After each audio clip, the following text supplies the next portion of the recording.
Hello everyone, welcome to the subject planet. जैसे कि यहाँ पर हम प्रिपरेशन कर रहे हैं यूजीसी नेट पेपर 2 एजुकेशन की, जिसमें आप लोगों ने स्क्रीन पे देख लिया ही होगा कि आज हम लोग प्रीवियस ईयर के क्वेश्चंस करने वाले हैं।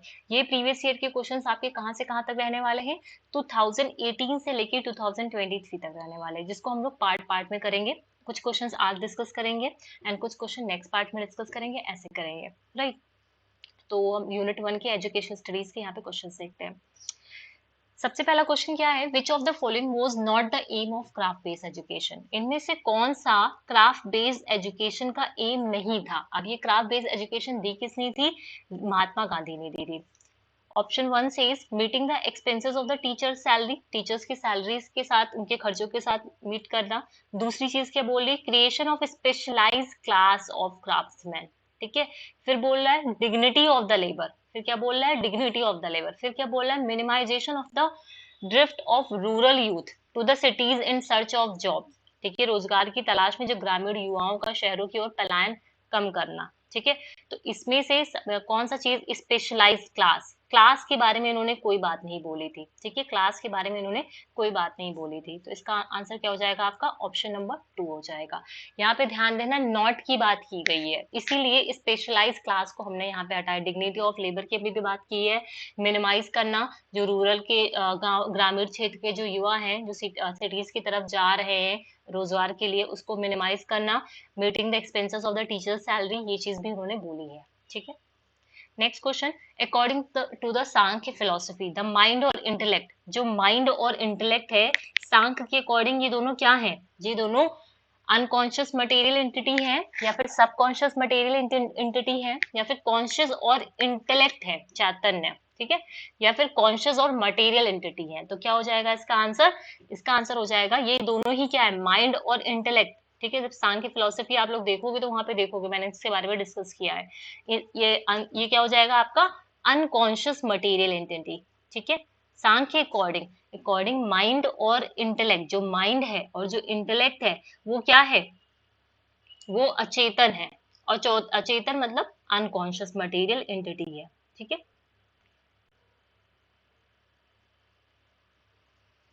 विच of the following is not a correct statement? कौन सा करेक्ट स्टेटमेंट नहीं है with regard to Indian philosophy? Indian philosophy के रिगार्ड में कौन सा कथन इसमें से सही नहीं है? हमें सही नहीं यहाँ पे बताना है। Option 1 says Indian philosophy denotes the philosophical speculation of ancient and modern Indian thinkers। जो भारतीय दर्शन है, प्राचीन और आधुनिक जो भारतीय विचारकों के दार्शनिक अनुमान को दर्शाता है, ठीक है। दूसरी बात बोल रहा है, कौन सा नहीं बोला है? ध्यान देना, विच ऑफ द नॉट, ठीक है, following is not. Indian philosophy denotes the philosophical speculations of Indian thinkers who are essentially Hindus. खाली वो हिंदूज के बारे में बात करता है, ऐसा तो नहीं है ना, ठीक। Indian philosophy denote the philosophical speculation of Indian thinker thesis और एंटीथेसिस, इन थेसिस और एंटीथेसिस, नास्तिक और आस्तिक दोनों के बारे में यहाँ पे बात की गई है। Indian philosophy is marked with its devotion to the search for truth, ये भी करेक्ट है। तो इसका आंसर क्या हो जाएगा? इसेंशियली फॉर हिंदूज, इसलिए ये गलत है, ठीक है। इसेंशियली फॉर हिंदूज नहीं है, ठीक है। नेक्स्ट आ जाओ, arrange the following Indian philosopher in chronological order, in chronological order of their year of birth. अब आप लोग का काम ये है कि इसका आंसर, इसका जो ईयर ऑफ बर्थ है वो आप लोग मुझे कमेंट सेक्शन में लिख के बताओगे, ठीक है। क्योंकि ये आपको ईयर ऑफ बर्थ से क्वेश्चंस आपके आए हुए हैं, तो ईयर आपको याद भी होना चाहिए। अरबिंदो घोष हो गया, स्वामी विवेकानंद हो गया, जे कृष्ण मूर्ति हो गया, रविन्द्रनाथ टैगोर हो गया, ठीक है। तो सबसे पहले कौन आए थे? रविन्द्रनाथ टैगोर आए थे। डी देख लो कहाँ पे आ रहा है, इन चारों में आ रहा है। फिर कौन से आए थे? विवेकानंद आए थे, ठीक है। विवेकानंद, डी बी ये ऑप्शन है, ठीक है। तो इसका क्या डेट है ये आप लोग मुझे कमेंट सेक्शन में लिख के बताएं। ईयर ऑफ क्या था इनका ईयर, ठीक है। तो ये चीज मैं यहाँ पे नहीं बता रही आपको, क्योंकि मैंने ऑलरेडी ये करा रखा हुआ है। Aristotle teaching became the philosophical foundation for, जो अरिस्टोटल की टीचिंग्स थी, ठीक है, वो फिलोसफिकल फाउंडेशन बनी किसके लिए? अरिस्टोटल की बात किसमें की गई थी? आइडियलिज्म में, रियलिज्म में, नेचुरलिज्म में, एग्जिस्टेंशियलिज्म में। रियलिज्म में, जिन्होंने डिटेल में देखा होगा वो इस चीज को समझ पा रहे होंगे, ठीक है। रियलिज्म के फादर थे। Who among the following is considered as the father of psychology? Father of psychology कौन है? अगस्त कॉम्टे। मुझे नहीं लगता इसको डिस्कस करने की जरूरत थी है यहाँ पे, अगस्त कॉम्टे, ठीक है। अब आता है थ्योरीज ऑफ स्टेट, ठीक है। कुछ थ्योरीज दे रखी हैं, ठीक है। उसके बाद उनका एरिया ऑफ फोकस दे रखा है, ठीक है। Theories of the states and जैसे क्लासिकल लिबरल थ्योरी होगी, मार्क्सिस्ट सोशल थ्योरी होगी, नेशनलिस्ट टोटलिटेरियन थ्योरी होगी, प्रोग्रेसिव लिबरल थ्योरी होगी। इसको करने से पहले उधर आ जाओ, पहले हम समझ लेते हैं क्योंकि ये मैंने उसमें नहीं कराया है, ठीक है। अब बात करते हैं लिबरलिज्म की। लिबरलिज्म मतलब उदारतावाद। लिबरलिज्म क्या है? आइडियोलॉजी है एक तरीके की जो बेस्ड किस पे है? कमिटमेंट टू इंडिविजुअल, इंडिविजुअल की कमिटमेंट पे, उसकी फ्रीडम पे, टोलरेशन पे, कंसेंट पे, ठीक है, इस पे बेस्ड है। मार्क्स की जो डेफिनेशन है सोशलिज्म की है, सोशलिज्म की is that the production for use value, Therefore, the law of value no longer direct economic activity। समाजवाद की जो मार्क्सवादी की परिभाषा है उसका मतलब क्या? उपयोग मूल्य के लिए उत्पादन इसलिए मूल्य का नियम अब आर्थिक गतिविधियों को निर्देशित नहीं करता है। मार्क्सिस्ट का जो प्रोडक्शन था फॉर यूज, ठीक है, इन्होंने जो मार्क्सिस्ट की डेफिनेशन थी सोशलिज्म के लिए, उसमें बोला इन्होंने प्रोडक्शन फॉर यूज वैल्यू, ठीक है। इसीलिए जो लॉ होना चाहिए, the law of value no longer direct the economic activities. Marxist production for use कहने का मतलब है इस coordinated through conscious and economic planning, conscious and economics planning. Socialism for Marx, socialism क्या था मार्क्स के लिए? Is a society which permits the actualisation of man's essence, मतलब मैंस की जो इजेंस है उस पे, मतलब उसको क्या करता था जो मनुष्य, मतलब मार्क्सिज्म के लिए ऐसा समाज है जो मनुष्य के अलगाव पर काबू पाने के द्वारा उसके बाय ओवरकमिंग हिज एलाइनेशन, ठीक है, उसके सार की वास्तविकता की अनुमति देता है, ठीक है। टोटलिटेरिज्म क्या है? ये क्या है? फॉर्म ऑफ गवर्नमेंट है that attempt to exert total control over the lives of its citizen, total control के बारे में बात करता है, ठीक है। It characterise by strong cultural rule होते थे, अटेम्प्ट टू कंट्रोल, इसको कंट्रोल करना, डायरेक्ट करना all aspect of individual life through coercion and repression, coercion और रिप्रेशन, मतलब यहाँ पे क्या किया जाता था? उन पे दबाव डाला जाता था, ठीक है।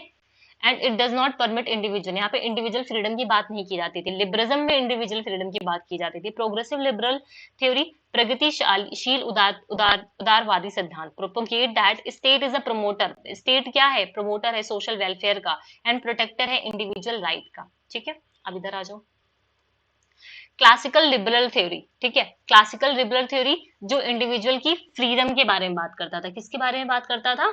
इंडिविजुअल की फ्रीडम के बारे में बात करता था, ठीक है। Emphasize on individual and general welfare, तो इसका क्या हो जाएगा? ए का 1 हो जाएगा। देख लो ए का 1 किस में आ रहा है? एक ही से आंसर बन गया आपका, ठीक। मार्क्सिस्ट की जो सोशलिस्ट जो थ्योरी थी वो क्या बोलती थी? प्रोग्रेसिव, सॉरी, वो बोलती थी propagation of socialist conception, propagation of socialist conception, यहाँ पे ऐड कर लो, ऑफ द स्टेट है, ठीक है, ऑफ द स्टेट, ठीक। फिर आ गया सी, नेशनलिस्ट टोटलिटेरियन थ्योरी, जो इंडिविजुअल को की फ्रीडम को प्रमोट नहीं करता था, इंडिविजुअल की जो फ्रीडम को प्रमोट नहीं करता था। सी का हो जाएगा आपका emphasize on supremacy of the state, supremacy of the state की बात करता था। Progressive liberal theory, progressive liberal theory का क्या हो जाएगा? प्रोपोगेट करता था state is a promoter of social welfare and protector of the individual right, ठीक है। तो इसका आंसर क्या हो जाएगा? Option number 1। नेक्स्ट आ जाओ, इन सांख्य द इक्विलिब्रियम ऑफ थ्री गुणाज, जो सांख्य में इक्विलिब्रियम है तीनों गुणाज का, ठीक है, उसको क्या बोलते हैं? पुरुषा, महत, प्रकृति, सब्टल, एजेंस। इधर ही आ जाओ, सांख्य इक्विलिब्रियम 3 गुना इज कॉल्ड, को तीनों को हम क्या बोलते थे? प्रकृति, ठीक है, ठीक है। 3 गुना होते थे आपके, सत्व, रजस एंड तमस, उन दोनों गुना को क्या बोलते थे जब इक्विलिब्रियम में होता तो? प्रकृति, ठीक है। Which of the following, next question is which of the following is said to be the immediate knowledge. दो तरीके की नॉलेज थी, एक इमीडिएट नॉलेज थी, एक इमीडिएट नॉलेज थी। इसका मैंने डिटेल में कराया, वहां पे देखिएगा आप लोग जाके। इन जैनिज्म फिलोसफी, इमीडिएट नॉलेज एक क्लेवेरॉन्स, ठीक है। इमीडिएट नॉलेज क्या है आपकी? Perceptual of knowledge, influential knowledge, knowledge derive from authority, फिर आता था क्लेवेरांस, ठीक है, ये दूसरा नाम था उसका, क्लेवेरांस, ठीक है। In terms, next question, in terms of Buddhist philosophy which of the following is contributive to right knowledge? प्रज्ञा, ठीक है, राइट नॉलेज, प्रज्ञा, ठीक है। राइट नॉलेज जैसे प्रज्ञा, शिला, समाधि, 3 चीजों में डिवाइड हुआ था। प्रज्ञा, शिला, समाधि बुद्धिस्ट में हम लोग ने बात किया था, उसके अंदर प्रज्ञा के अंदर पहले 4 आते थे, फिर 3, फिर 3 ऐसे करके आते थे। तो प्रज्ञा का मतलब क्या होता है? Faith and right resolve, faith and right resolve, मतलब पहले में 2 फिर 3 ऐसे करके क्या था? पहले में प्रज्ञा, प्रज्ञा, शिला, समाधि। ठीक है, ऐसे थे। पहले में 2 थे आपके, फिर 3 थे आपके, फिर 3 थे, ऐसा था। ठीक है। फिर a teacher is faced with the problem of choosing the appropriate teaching method for the transaction of course content. एक टीचर को प्रॉब्लम हो रही कोर्स कंटेंट को ट्रांजेक्ट करने में, तो कौन सी ब्रांच ऑफ फिलोसफी एप्रोप्रिएट होगी उसकी प्रेडिकेमेंट में? Metaphysics, epistemology, axiology and logic. उसे क्या करना है? ट्रांजेक्ट करना है कोर्स कंटेंट को, तो क्या आ जाएगा? नॉलेज दे रहा है ना, तो एपिस्टेमोलॉजी। ठीक है। अगर रियलिटी की बात करेगा, अगर वो रियलिटी की बात करेगा तो मेटाफिजिक्स, अगर वो वैल्यूज की बात करेगा तो इसकी एक्सोलॉजी हो जाएगी। ठीक है। लॉजिक की बात करेगा तो आपका ये हो जाएगा। ठीक है। Principle of child, the school and education itself are shaped largely by social and cultural forces was enunciated by। जो प्रिंसिपल है चाइल्ड का, जो स्कूल और एजुकेशन है, खुद ही वो शेप्ड होते हैं सोशल और कल्चरल जो फोर्सेस होते हैं। वो चीज किसने बोली थी? रिकंस्ट्रक्शनिज्म में। ठीक है। अब रिकंस्ट्रक्शनिज्म, एग्जिस्टेंशियलिज्म, प्रैग्मेटिज्म, पैरेललिज्म। ठीक है, इन सबको मैंने कराया हुआ है डिटेल में, तो वहां पे ये चीज आप देखिएगा। तो इसका आंसर क्या हो जाएगा? Option number 1। जो फोकस है, the focus of concern for sociology of education, sociology of education in classical approach. जो क्लासिकल अप्रोच में सोशोलॉजी का ऑफ एजुकेशन का फोकस किस पे होता है? क्लास कॉन्फ्लिक्ट रेजोल्यूशन पे, पॉलिटिकल फ्रीडम पे, सोशल कंस्ट्रक्शन ऑफ रियलिटी पे, या फिर रिसोर्स एंड सोशल नेटवर्क्स पे। किस पे होता है? जब हम क्लासिकल अप्रोच की बात करते हैं तो वहां पे इसका किस पे होता है? क्लास कॉन्फ्लिक्ट रेजोल्यूशन पे। ठीक है। नेक्स्ट क्वेश्चन क्या है आपका? Educational practice void of dreams, dissent and pronouncement is neutral and accommodating. ये एक स्टेटमेंट है। In terms of this statement the focus of concern in education should be on. ये स्टेटमेंट में किस चीज पे फोकस किया जा रहा है? Educational practices void of dreams, dissent and pronouncement is neutral and accommodating. तो इसमें फोकस, इस स्टेटमेंट का जो फोकस है एजुकेशन में किसकी तरफ है? न्यूट्रलिटी को डेवलप करना, प्रमोट करना इम्पर्सनल को, एंगेजमेंट को इन लर्निंग प्रोसेस, इंश्योर करना डीपर पर्सनल एंगेजमेंट होना चाहिए लर्नर्स के बीच में, या फिर फोर्थ ऑप्शन है आपका teacher's role to be that of the spectator. तो इसका आंसर क्या हो जाएगा? इंश्योर करना डीपर पर्सनल एंगेजमेंट हो लर्नर का। इस स्टेटमेंट का एजुकेशन के कॉन्टेक्स्ट में इस चीज से फोकस है। ठीक है। Option number 3 is correct. Next, who define democracy? किसने डेमोक्रेसी को डिफाइन किया? As a form of government of the people, as a form of government of people, for the people and by the people. ये statement मैंने लिखवाया है, for the people and by the people. किसने इस चीज को बोला है डेमोक्रेसी में? Abraham Lincoln. आप लोग नोट्स देखोगे तो वहां पे आपको मिल जाएगा। ठीक है। Who among the following, who among the following Indian thinker has contributed toward the concept of integral education? Integral education से ही समझ जाना है आप लोग को कि अरबिंदो ने बोला है यहाँ पे। In which of the following areas is the contribution of Savitri Bai Phule highly? Savitri Bai Phule को सबसे ज्यादा कहाँ किस जगह पे इनका सबसे ज्यादा कंट्रीब्यूशन रहा है? Upliftment of schedule caste, resettlement of poor people, या फिर एजुकेशन ऑफ वुमेन, या फिर education of the slum children. तो सावित्री बाई फूले में किसका आ जाएगा? Education of women. और यहाँ पे पीस एजुकेशन भी एक आता है, एक क्वेश्चन करके आया था, पीस एंड वुमेन्स एजुकेशन की पे सबसे ज्यादा इन्होंने इनका कंट्रीब्यूशन रहा है सावित्री बाई फूले का। तो यहाँ पे आपका ऑप्शन हो जाएगा option number 3। Next question, who among the following thinkers propagate the idea of education of the most talented? ठीक है। किसने मोस्ट टैलेंटेड का ये आइडिया एजुकेशन का दिया था? इमैनुअल कैंट ने, जॉन पॉल सार्त्रे ने, अरिस्टोटल ने, प्लेटो ने। किसने दिया था? प्लेटो ने दिया था। From the following list, identify those which are relevant for the theory of rational choice. Theory of rational choice, ठीक है। rational choice की theory में क्या, किस चीज के बारे में, कौन से इसमें से कौन कौन सी चीजें हैं, मतलब लिस्ट दे रखी है, आइडेंटिफाई करना है उन चीजों को जो थ्योरी ऑफ रैशनल की बात करते हैं, रैशनल चॉइस की बात करते हैं। Aggression of social behaviour, random behaviour, determinant of behaviour, prediction of behaviour, study of interest group, behaviour, people, problem associated with the information. तो इसका आंसर क्या हो जाएगा आपका? Option number 2। कैसे हो जाएगा? थ्योरी ऑफ रैशनल चॉइस क्या होती है ये मैंने करा रखा हुआ आप लोगों को। ठीक है, देखिएगा आप लोग। एग्रीगेशन ऑफ सोशल बिहेवियर, ठीक है, एग्रीगेशन जो है सोशल बिहेवियर, रैंडम बिहेवियर की बात यहाँ पे नहीं होती है। डिटर्मिनेंट ऑफ बिहेवियर, बिहेवियर को डिटरमाइन करना, फिर प्रिडिक्शन करना बिहेवियर का, ठीक है, फिर स्टडी करना इंटरेस्ट ग्रुप को, ठीक। तो आंसर नंबर 2 इसका राइट आंसर है।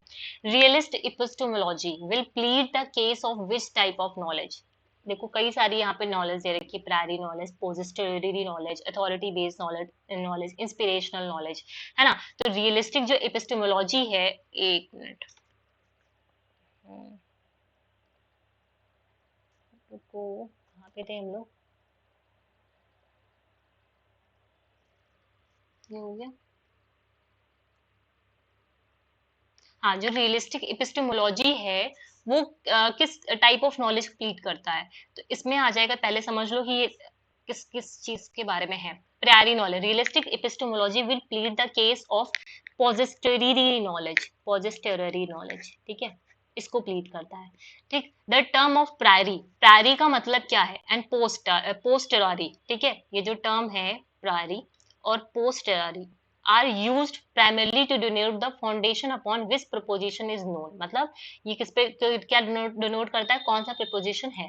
a given proposition is knowable a priori, ठीक है, अगर प्रपोजिशन नोएबल है तो प्रायरी है। if it can be known independent of any experiences other than the experience of learning the language in which the proposition is expressed, whereas the proposition that is knowable pository is known। मतलब जहां पे देखो इसको ऐसे समझो, a given proposition is knowable, जो भी proposition है अगर वो नोएबल है प्रायरी, ठीक है, नोएबल है तो प्रायरी।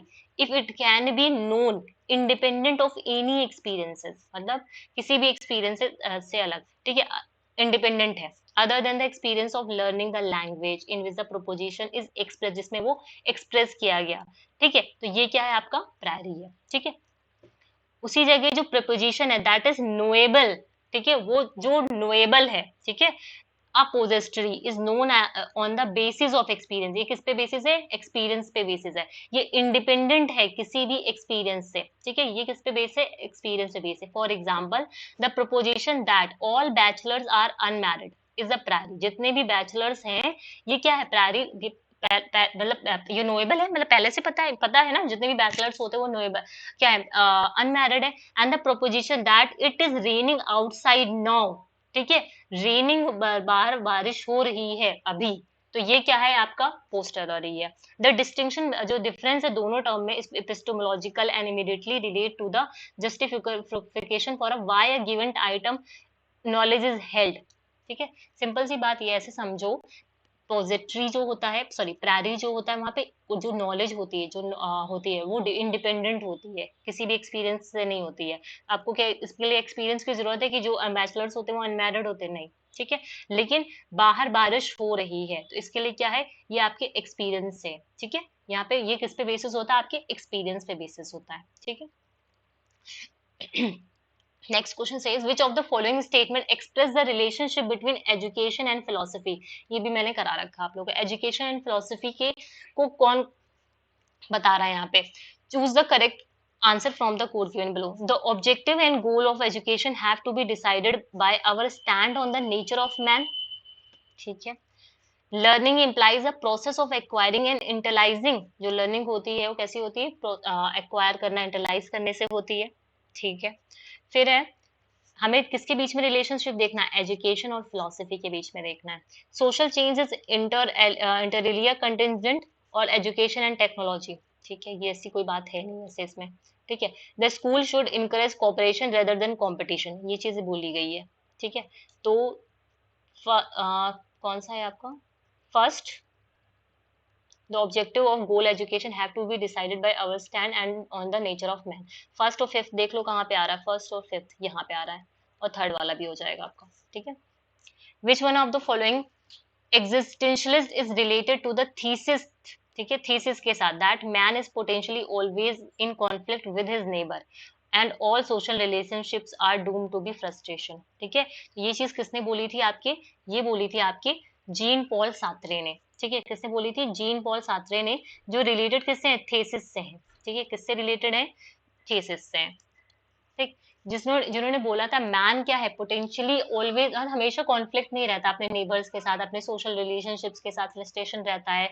एग्जिस्टेंशलिस्ट जो फिलोसोफर होते हैं appears to be possessed on the question of creation and existence, मतलब यहाँ पे जो यूनिवर्स का एग्जिस्टेंस है वो सब किस, स्पेशली यहाँ पे एग्जिस्टेंशियलिज्म में फोकस किस पे होता है, मैन पे होता है, ठीक है। Essentialist focus on the condition of human existence, ठीक है, उसकी ह्यूमन की कंडीशन क्या, उसकी एग्जिस्टेंस क्या है, इंडिविजुअल की जो इमोशंस क्या है, एक्शन क्या है, रिस्पॉन्सिबिलिटीज क्या है, thought, existence of human being in general, मतलब इंडिविजुअल पे ये फोकस करते हैं। Existentialist focus more on the subjective rather than objective, सबसे ज्यादा ये सब्जेक्टिव की इंडिविजुअल के थॉट्स एक्सपीरियंसेस पे फोकस कर रहे हैं इस वजह से, ठीक है। और knowledge in human being such as belief, religion, feeling and emotion, है ना, पेन, रिग्रेट, ये सारी सारी चीजें, ठीक है। Which of the contemporary educational theories will endorse the view that the only type of adjustment to which education should lead is adjustment to the truth which is universal and unchanging? ये आपको याद करना पड़ेगा, ठीक है। The only type of adjustment to which education should lead is adjustment to the truth, ठीक है, truth है, which is universal, जो universal है और unchanging है। तो ये क्या है आपका पैरेललिज्म है, क्या है, पैरेललिज्म है, ठीक है। पैरेललिज्म एक कंटेम्प्रेरी एजुकेशनल थ्योरी है which endorse that the view that the only type of adjustment to which education should lead is adjustment to truth के साथ adjustment करना, जो यूनिवर्सल है और वो अनचेंजिंग है, ठीक है। तो ये स्टेटमेंट आपको ध्यान रखना है। Who among the following Indian educator thinkers drew heavily from the philosophy of Vedanta? philosophy of Vedanta से कौन आते हैं, आपके स्वामी विवेकानंद आते हैं, ठीक है। इसको भी मैंने डिटेल में करा रखा है, आप लोग देखिएगा। Education helps in gradual transformation from lower to highest level of conscious called the gnostic being, किसे क्या बोलते हैं, gnostic being बोलते हैं, in terms of Hughes philosophical postulation। तो ये gnostic being ध्यान रखना है। तो ये बोलते हैं औरबिंदो में, ठीक है। औरबिंदो की जो फिलोसफिकल जो पोस्टुलेशन था उसमें ग्रेजुअल ट्रांसफॉर्मेशन की बात की गई थी, धीरे धीरे ट्रांसफॉर्मेशन होता है lower to highest level of conscious, जिसे बोलते हैं गेनोस्टिक बीइंग। क्या बोलते हैं, गेनोस्टिक बीइंग, ये नाम याद रखिएगा आप लोग, right. Which of the following statement best describe Jain metaphysics, जो जैन की मेटाफिजिक्स है उसको कौन सा बेस्ट डिस्क्राइब करता है। Reality is divide of plurality, reality is characterised by manyness, ठीक है। External world is the creation of absolute consciousness. The world is real and nirvana is also real. ये तो नहीं है। Karma is the link which unites the soul to the body. Matter and spirit are separate and independent reality. Matter जो spirit है वो क्या है, independent reality है। Reality is characterized by manyness. ये क्वेश्चन आपका आया भी हुआ, अनेकतावाद, ठीक है। पहला तो यहीं से मिल गया, सेकेंड, ठीक। फिर आता है कर्मा, जो है देखो इसकी बात नहीं की गई है यहाँ पे, एब्सोल्यूट कॉन्सिस्टेंसी तो है ही नहीं, ठीक है। कर्मा एक तरीके का लिंक होता है, हम लोगों ने पढ़ा था उसमें, ठीक है। कर्मा इज अ लिंक, तो फॉर श्योर है सेकेंड और फिफ्थ तो होना ही होना है, ठीक है। सेकेंड और फिफ्थ होना है, सेकेंड और फिफ्थ यहाँ पे नहीं, सेकेंड और फिफ्थ यहीं पे आ रहा है खाली, और कहीं नहीं आ रहा, तो एलिमिनेट आसानी से कर सकते हो, ठीक है। मैटर और स्पिरिट क्या है, सेपरेट इंडिपेंडेंट रियलिटी है, तो ये भी होगा यहाँ पे, ठीक। नेक्स्ट आ जाओ, ये आपका कुछ देखो, ये डिस्क्रिप्शन, ये कोश है, ये नेम ऑफ कोश है, ये इधर आ गया नेम ऑफ कोश, ठीक है। कई सारे कोशास के बारे में हम पढ़ाया हुआ है मैंने, ठीक है।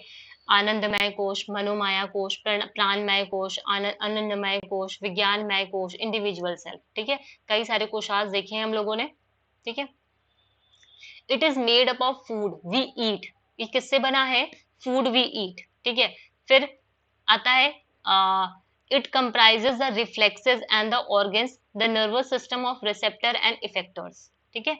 यहाँ पे रिफ्लेक्सेस और ऑर्गन की, यहाँ पे देखो फूड वी ईट, ये की पॉइंट है आपका, कंप्राइज करता है रिफ्लेक्सेस एंड ऑर्गन्स को। It is that where craving and desires आते हैं, ठीक है। It is a repository of individual, repository है individual, necessary for one's individual existence, ठीक है। इसका आप लोग ऐसे निकाल सकते हो, डी का 5, यहीं से डी का 5 ऐसे निकालो, ठीक। डी का 5 इंटेलिजेंस है, कुछ नहीं याद है, इंडिविजुअल इंटेलिजेंस की बात कहाँ पे की गई है, यहाँ पे की गई है, ठीक है। It is a representative of atma seated in the individual body, जो आत्मा है वो क्या है, इंडिविजुअल बॉडी में है, तो इसका भी क्या हो जाएगा, आत्मा जो है ई का फर्स्ट और ई का 6, आत्मा जो है आपका किस में आता है, आनंदमय कोश। ठीक है, ये क्या हो जाएगा? आनंदमय कोश। 2 से आपके आंसर बन गए। ठीक है, आत्मा जो है वो आनंदमय कोश में है। ठीक है, इधर आ जाओ, 2 में बन गया। ई का फर्स्ट हो गया, डी का फिफ्थ हो गया। ठीक है, ए का कितना हो जाएगा? फोर्थ हो जाएगा। Made up of food we eat, food की बात कर रहा है तो अन्नमय कोश, फूड की बात कर रहा है तो फूड वी ईट जो खा रहे हैं तो अन्नमय कोश। ठीक है, उसके बाद रिफ्लेक्सेस और ऑर्गन की बात कर रहा है। रिफ्लेक्सेस और ऑर्गन कहने का मतलब क्या है आपका? प्राणमय कोश, प्राणमय। ठीक है, रिफ्लेक्शन और ये प्राणमय कोश। ठीक है, क्लियर है? और डी का आपका हो गया, एक सेकेंड, ए बी सी है ये, सॉरी, इसे सी कर लो, गलती से हो गया ये। ठीक है, it is that where craving desires and purpose, ये क्या है? मनोमय। ठीक है, मनोमय, मनोमाया कोश। ठीक है, तो इसका क्या हो जाएगा आपका? Option number A, option number A, right. मैंने ज्यादा क्वेश्चन आज ऐड नहीं किए हैं क्योंकि मैं इसको अभी फ्रेम नहीं कर पाई हूँ, थोड़े से कुछ अभी फ्रेम करने रह गए हैं। ठीक है, तो जितने मैंने फ्रेम किए थे वो उतने मैंने अभी आपको करा दिए हैं। इसके बहुत सारे क्वेश्चंस हैं आपके। ठीक है, तो इसको हम लोग आज कुछ क्वेश्चंस में आपको हिंदी में मिली होगी और कुछ में नहीं भी मिली, तो अभी का जो नेक्स्ट सेशन रहेगा उसमें आपको हिंदी में भी क्वेश्चंस मिलेंगे। तो आज का नहीं हिंदी में हो पाया। ठीक है, जो नेक्स्ट सेशन होगा उसका हिंदी में मिल जाएगा आपको। ठीक है, और इसका पीडीएफ, ठीक है, यूनिट 1 के क्वेश्चंस का पीडीएफ, ठीक है, भी मैं जब कंप्लीट हो जाएगा तो मैं टेलीग्राम पे शेयर कर दूंगी। यूनिट 1 का मैं दूंगी आप लोगों को। ठीक है, क्योंकि इसको क्वेश्चंस को बार बार करने की जरूरत भी है, इस वजह से इसका पीडीएफ मैं टेलीग्राम पे शेयर करूंगी जब ये यूनिट 1 के पूरे प्रीवियस ईयर के क्वेश्चंस कर लेंगे। तो आज थोड़े से क्वेश्चंस मैंने ऐड किए हुए हैं, काफी सारे क्वेश्चंस अभी ऐड नहीं हो पाए, तो वो मैं नेक्स्ट सेशन में इसको ऐड करूंगी। कोशिश करूंगी नेक्स्ट सेशन थोड़ा सा आपका लंबा हो, जिसमें जल्दी से जल्दी ज्यादा क्वेश्चंस को कर ले। ठीक है, और इससे पहले मैंने एक वीडियो भी और डाली हुई है आपकी यूनिट 2 की। ठीक है, जिसमें कमीशंस का पार्ट डाला हुआ है। ठीक है, तो कल का जो हमारा सेशन होगा, ठीक है, वहां पे यूनिट 2 जो है आपका वो कंप्लीट हो जाएगा। ठीक है, यूनिट 2 का ए सेक्शन कंप्लीट हो जाएगा, ए सेक्शन कंप्लीट हो जाएगा एंड पीडीएफ आपको टेलीग्राम पे इसका मिल जाएगा। ठीक है, तो उम्मीद करती हूँ ये सेशन आपके लिए हेल्पफुल होंगे। प्रीवियस ईयर के जितने भी पीवाईक्यूज होते हैं वो लगाना इंपॉर्टेंट होता है। ठीक है, और ज्यादा टाइम भी नहीं बचा है। और नेक्स्ट क्वेश्चन में कोशिश कर, जो नेक्स्ट इसका सेशन रहे मैं कोशिश करूंगी वहां पे ज्यादा से ज्यादा क्वेश्चन आपके कवर कर लूं। ठीक है, क्योंकि 2018 से 2023 तक करना है, इस वजह से। ठीक है, तो आज का सेशन यहीं पे एंड करते हैं। Thank you.